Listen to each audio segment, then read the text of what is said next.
이 시간은 항등식과 나머지 정리에 대해서 공부하겠습니다.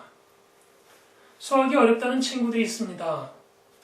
개념을 공부해도 잘 이해가 안 되고 열심히 공부한 것 같았지만 문제 풀 때는 별 도움이 안 되더라. 과연 그럴까요? 그래서 문제를 상당히 많은 문제 또는 다양한 유형의 문제들을 풀어서 그 모든 유형들을 다 암기하다시피 해놔야 되겠다라고 그렇게 수학을 공부하는 친구들이 있습니다. 그러나 이내 지칩니다. 아무리 많이 공부해도 새로운 유형이 또 나오고 또 나오고 또 나오고, 특별히 모의고사나 수능에서 안 봤던 각도에서 또는 안 봤던 유형의 문제들이 많이 나오기 때문에 공부를 해도 안 되는구나 낙심하게 됩니다. 자, 그런데 결국은 모든 문제가 여러분이 배웠던 개념에서 출제될 수밖에 없어요. 그러니까 출제자들도 이 개념을 이렇게 보면 이런 문제가 되겠구나. 그 개념을 다른 각도에서 봐서 문제로 만든 것입니다. 그럼 여러분들이 개념을 여러 가지 각도에서 보고 또 깊이 본다면 그 개념을 어떻게 응용해서 변형시켜서 문제화해도 여러분들이 찾아낼 수가 있고 이해할 수가 있습니다. 개념을 이해하면 문제가 보이게 되고 문제가 보이면 답에 도달할 수가 있죠. 자, 그래서 문제를 잔뜩 풀기보다 개념을 깊이 공부하는 것이 본 강의 방법입니다. 이 시간 항등식에 대해서 배울 때 먼저 항등식이 뭐냐? 항등식은 등식입니다. 등식은 두 가지가 있는데 방정식과 항등식이 있어요. 방정식은 이렇게 생긴 것이고, 방정식의 하나의 유형을 하나를 보면 이런 것이고,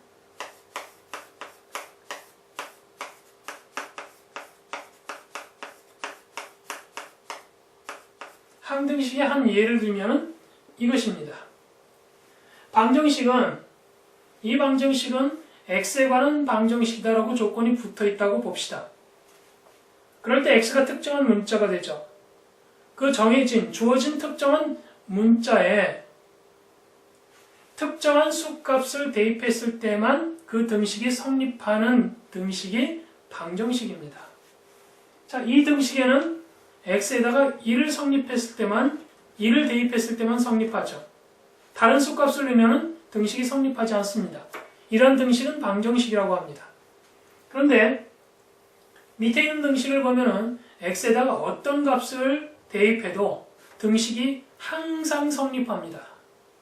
자, 이런 식을 항등식이라고 합니다. 여러분이 봤던 전개 공식에 a나 b를 x나 숫자 값으로 변형시킬 때 나올 수 있는 것들, 그런 것들이 전부 항등식이죠. 항등식에는 이런 성질이 있습니다. 먼저 1차식으로 된 등식, 1차식 ax 플러스 b는 0과 같다. 이것이 x에 대한 항등식이라면 a는 0이고 b는 0이다.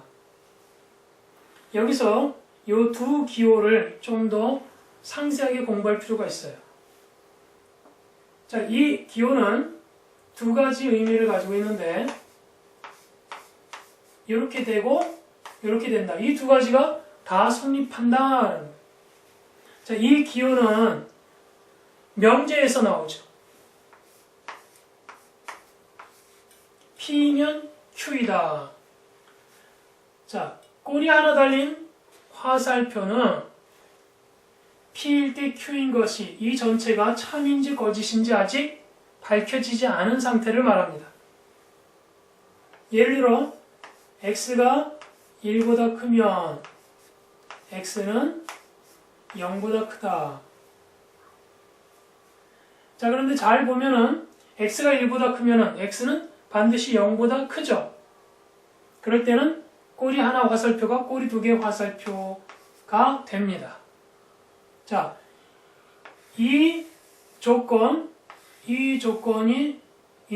때 이게 항상 성립하면은 꼬리 두 개 화살표가 성립한다. 그런데 이 거꾸로는 성립하지 않죠. 자, 이것이 의미하는 바는 이쪽으로도 성립하고 이쪽으로도 성립한다. A의 제곱은 0이면 A는 0이다. A가 실수일 때 A제곱이 0이면 A는 0이다. 되죠? A가 0이면 A제곱은 반드시 0이다. 자, 이랬을 때 이 두 관계가 성립합니다. 이 콤마가 의미하는 바는 수학에서 두 가지 의미가 있어요. 또는을 의미하거나 그리고를 의미하거나 문맥에 따라서 의미를 찾아내면 됩니다. 여기서는 그리고죠. ax 플러스 b는 0이 x에 대한 항등식이면 a는 0이고 b는 0이다. 반대로 a는 0이고 b는 0이면 ax 플러스 b는 0이 x에 대한 항등식이다. 자, 이 조건이 어떻게 나오는가? 여기서 살펴볼 필요가 있는데 a가 0이고 b가 0이면 x에다가 어떤 수값을 대입해도 항상 0이 되죠. 항등식이 됩니다. 만약에 a가 0이고 b가 0이 아니라면 x에다가 어떤 값을 대입해도 좌변은 0이 아닌 값이 나오죠. 0이 아닌 값과 0은 다릅니다. 그래서 이 등식이 성립하지 않아요. a가 0이 아니고 b가 0이면 x에 0을 대입했을 때만 등식이 성립합니다. 그래서 항등식이 아닙니다. 방정식이 돼요. 이것일 때도 마찬가지. x에 특정한 값을 대입했을 때만 등식이 성립합니다. 그래서 a가 0이고 b는 0일 때만 이게 항등식이 됩니다. 자, 이것도 a가 0, b가 0, c가 0, a가 0, b가 0, c가 0이 아닌 것 이런 식으로 쭉 해보면은 a가 0이고 b가 0이고 c가 0일 때만 항등식이 됨을 알 수가 있습니다. 자, 이 등식과 이 등식을 비교해보면은 ax 플러스 b는 a 대시 x 플러스 b 대시 이것이 x에 대한 항등식이다 그러면 a는 a 대시 b는 b 대시. 자, 이것과 이것이 같은 건데 약간 다르게 표현해 놨을 뿐입니다. 우변에 있는 항들을 전부 좌변으로 이항하면 a-a 대시 x 플러스 b-b 대시가 되죠. 그러면 결국은 x 이외 x의 개수 a-a 대시는 0. 그러면 a는 a 대시 b-b 대시는 0. b는 b 대시 이렇게 됩니다. 결국은 이것과 이것이 같은 개념인데 다르게 표현해놨다. 이것도 이쪽에 있는 항들을 전부 이쪽으로 이항을 하면은 아까 이거 설명했을 때와 같은 원리로 a는 a 대시이고 b는 b 대시이고 c는 c 대시이다. 항등식이면 이렇다. 이렇게 되면 반드시 이 식이 항등식이 된다. 그렇게 됩니다. 미정계수법이란 말 그 자체는 계수의 값이 아직 정해지지 않았다. 또는 알려지지 않았다. 그 정해지지 않은 또는 알려지지 않은 계수의 값을 찾아내는 것이 미정계수법입니다. 미정계수법의 뜻은 어떤 등식이 있습니다. 만약 그 등식이 항등식임이 밝혀졌다면 항등식의 성질을 이용해서 그 등식에서 아직 밝혀지지 않은 개수의 값들을 찾아낼 수 있다는 것이죠. 예를 들어 ax 플러스 b 마이너스 1은 2다. 자, 이런 등식이 있는데 이런 등식이 x에 대한 항등식이다 이렇게 주어졌다면 두 가지 방법을 통해서 미지의 개수의 값을 찾아낼 수가 있습니다. 개수 비교법. 자, 여기에는 x의 1차항도 있고 x의 0차항, 상수항도 있죠. 근데 여기에는 상수항밖에 없어요. 그럼 여기에 x의 1차항의 값이 0이 됐다는 것입니다. 이렇게 다시 쓸 수가 있어요. 0x. 자, 그러면은 우리가 항등식의 성질에서 ax 플러스 b는 a 대시 x 플러스 b 대시가 항등식이라면 a는 a 대시, b는 b 대시라는 것을 배웠죠. 그러니까 a 값은 그 성질을 이용하면 a 값은 0이고 b 값은 3입니다. 3 빼기 1은 2가 되니까 이렇게 개수를 비교해서 값을 찾아내는 방법이 개수 비교법입니다.